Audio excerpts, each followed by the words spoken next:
Moving on to Britain now. Uncertain times ahead for the UK. Now that Prime Minister Boris Johnson has announced his resignation, the race is on to find the next PM. Johnson is preparing to leave just as the UK is staring down a plethora of economic woes. Inflation is set to hit 10% and there are dire forecasts for next year.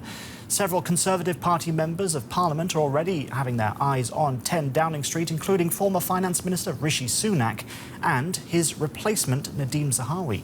To break down Johnson's economic legacy and to look to the future in the UK, I spoke earlier to someone who intimately knows the challenges at the heart of government.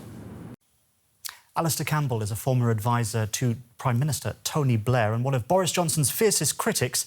He joins us from London. Thank you very much, Alastair, for joining us. Johnson's tenure has seen many economic challenges, from Brexit to the pandemic, the economic fallout from Russia's war in Ukraine. What's your assessment on how he's fared? Well, I think badly, and I think Brexit has been a big part of that. Nobody can pretend that Brexit is anything other than a failure. Even by the government's own assessment, it's taking 4% out of our economy. It's hitting our productivity very, very badly. And Johnson hasn't really taken seriously the measures needed to fix it. I mean, I accept that COVID was very, very difficult for governments right around the world. I think that one of the reasons why he's been forced out is because of the fundamental division that seems to have developed between him and the Chancellor, Rishi Sunak, about what sort of economic policy should be pursued. And the fact is that we've now got the highest inflation in decades, we've got the highest tax rates in decades, we've got spiralling debt, we've got an absolute explosion in food banks, got public services really under threat. So I would really say that Johnson's tenure has been a complete failure. Well, let me paint an alternative picture for you. He shepherded a successful vaccine rollout, and you may disagree, but in the eyes of much of the public, he got Brexit done and new trade deals done, and you can't necessarily point to most of the current economic problems and pin the blame purely on Brexit, as a lot of that is due to COVID-19. What's your reply to that? Well, first of all, I wouldn't just pin it all on Brexit. I would go further back. We've had 12 years now of a Conservative government, whose response to the consequences of the global financial crisis was a decade of austerity. That has weakened the economy as well.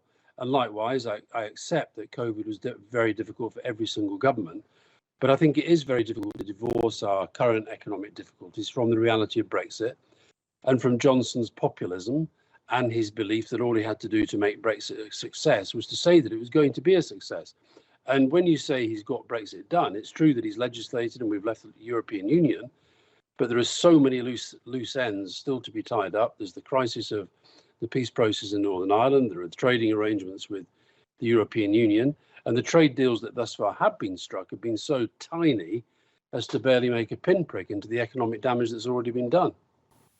So talking more about the EU, trade ties between the UK and the EU have certainly frayed since Brexit.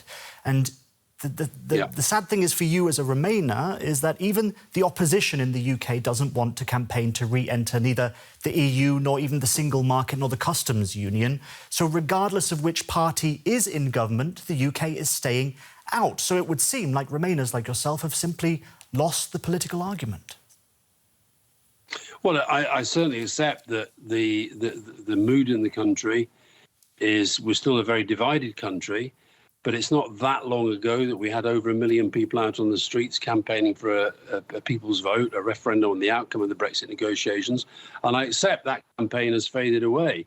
And as you say, the Labour opposition just this last week has said that there is no intention to revisit the idea of the customs union or the single market. Now, I get the politics of that. I do understand the politics of that, but I think the economics of that are very, very difficult. The fact is, all of these problems that we're facing, they can't just be wished away. They have to be resolved. And at the least, that requires us actually to start to think about how do we redevelop really serious trading arrangements with our European partners. And at the political level, I guess the opportunity with Johnson going, I think it's fair to say that most serious European leaders thought that Johnson was a complete joke, that he was a liar, that his word couldn't be trusted, that he didn't really address seriously the problems that Brexit was creating. And I worry that because of the nature of the Conservative Party, and it's the Conservative Party that elects the next leader, not the public, that, we're probably going to end up with somebody who probably won't be as bad as Johnson, but won't necessarily address these issues in the way that they need to be addressed to really to fix the problems. There's no doubt there are problems. And it's, I actually think the European Union has been pretty patient, given that this was an act of self-harm that we've inflicted upon ourselves and that the Europeans have tried to work out. But I think that there are things that can be done on both sides, particularly in relation to Northern Ireland, that could get this resolved if there's goodwill on both sides. The trouble is, with Johnson at the helm, there has been a complete evaporation of any goodwill because of who and what he is. OK, well, you mentioned the future there with the next PM. So the UK is predicted next year to be the worst off in the G20 in terms of economic growth apart from Russia. What will you be looking for in the next Conservative Prime Minister to solve that? I mean, if you see the runners and riders, I can't pretend that I'm looking at any of them with any great optimism. I think they're going to go right bang into a traditional Conservative argument about we need to cut taxes, we need to help we need to sort of get the rich even richer. And I think what I'd be looking for any of them is a serious strategy for growth. We've had an economy that over the last decade has been pretty stagnant. It's been growing, between sort of 1.5%. And I think that the Conservatives, because of austerity, because of Brexit, because, yes, of the unexpected COVID and now Ukraine, I'd like to see somebody come forward with a plan that isn't just kind of Johnson-style slogans about how wonderful everything's going to be, but actually is a detailed economic plan to get our economy growing again. And, I don't yet see any of that. Rishi Sunak, the Chancellor, the former Chancellor, has launched his leadership campaign together. It looks to me like a sort of classic, slick, well-funded propaganda campaign, as opposed to him actually coming up with ideas that might meet the challenge of today.